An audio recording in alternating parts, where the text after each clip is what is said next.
Welcome back. In this lesson, I'm going to focus around introducing something called NPM. So I have three main objectives here. The first one I want to do is define what NPM is, what it stands for, conceptually what it does, and then explain why it's awesome. And then lastly, intro all the packages that we'll end up using. So that will make more sense once we define what a package is. In the Intro to Node video, I showed the Node.js homepage, and I read this little paragraph, and it talked about how Node is a JavaScript runtime built on Chrome's V8 engine, blah, blah, blah, blah, blah. And then there's this sentence here: Node.js's package ecosystem, NPM, is the largest ecosystem of open source libraries in the world. I think it's telling that on the official Node.js homepage, 1/3 of this little blurb, it's really just one sentence, but it's still 1/3, is about NPM. Also, when I first introduced Node, I showed the Stack Share page for it, and we went over some of these features that users have voted on being the best parts of Node.js. And the most popular answer here is great libraries, and the second most popular is NPM, and really these are referring to the exact same thing. Hopefully I've convinced you that NPM is important. Now let's talk about why and talk about what it is and how it works. So on the NPM homepage here, just close this little blurb. You can see the official slogan: NPM is the package manager for JavaScript. So let's talk about what a package is. When we write front-end JavaScript, think back to creating an HTML file and then including things with a script tag. And if we wanted to include something like jQuery or the Bootstrap JavaScript library or any other JavaScript library, we need to use a script tag in our HTML. But if we're writing Node on the server side and we want to include a library or something that someone else wrote, we can't just add a script tag because there are no script tags because there's no HTML. We're just dealing with Node. The way that we get those libraries when we're writing server-side JavaScript or when we're writing Node is through NPM.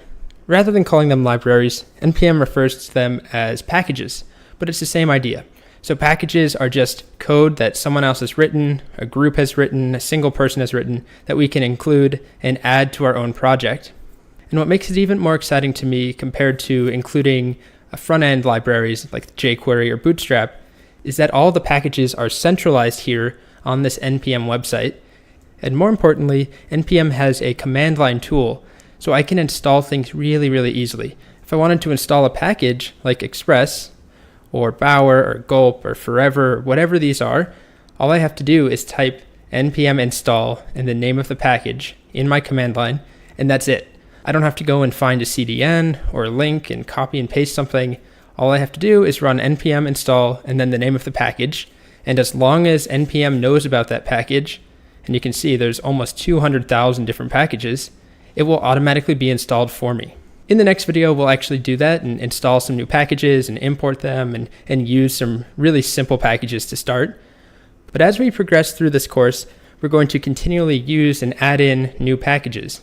When people create web applications using Node, they don't just write plain JavaScript and do everything from scratch. For the most part, you're going to use packages and other tools, frameworks, things that other people have written to make our life easier.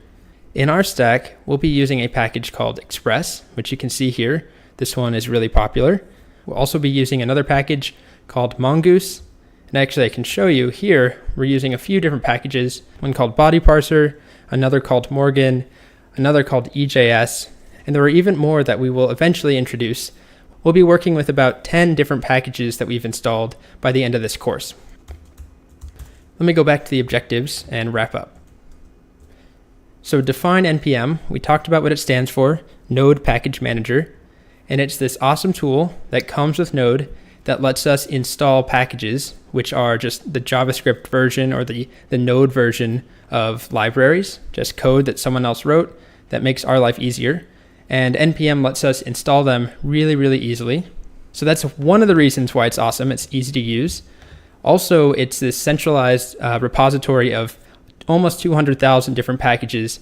Pretty much everything you want to do, any possible thing, whether it's printing out pictures of cats or setting up a web application or connecting to a database or printing out colorful text in your terminal or telling a knock-knock joke, almost anything you could imagine doing with JavaScript and Node someone has already done it and packaged it into this nice module, into a package that you can install. And then I very briefly introduced a few of the packages that we'll end up using. The most important one by far is called Express, and that will be our framework that we use. But we'll also use things like Mongoose and Morgan and EJS and Body Parser and Cookie Parser and Passport and a few other ones as well. In the next video, we're going to see how we can install packages using the awesome command line interface that I mentioned, and then also how we can use those packages that we've installed inside of our own JavaScript code.